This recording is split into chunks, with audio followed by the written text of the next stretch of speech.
There's no more potent evidence of the power of the written word than the fact people have historically looked to ban them.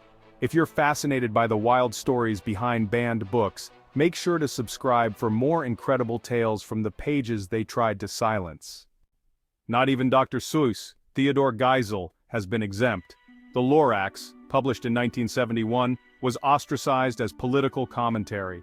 Cultural norms, politics, personal beliefs, school policy, and other factors can all conspire to deem a book too incendiary to circulate in America. But just how far back does this policy of thinly veiled thought control go?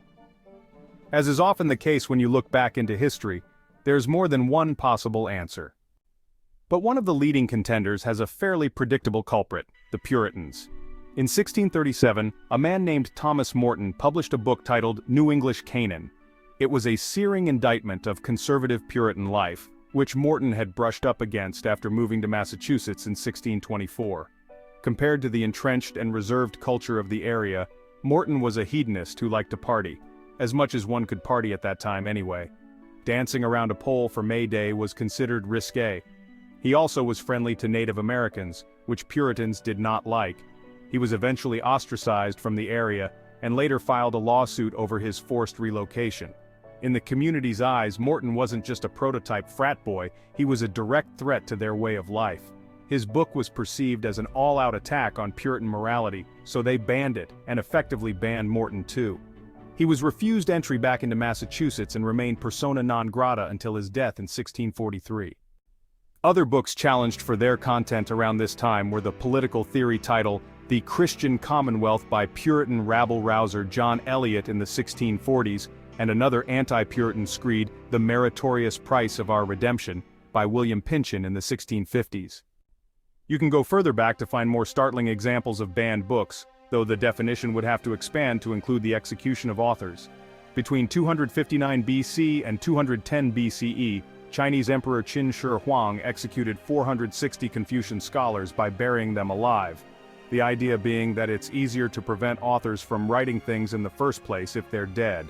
In 35 CE, Roman Emperor Caligula, certainly a man of strong moral stuff if ever there was one, discouraged people from reading Homer's The Odyssey because it could give them a taste of what it meant to be free.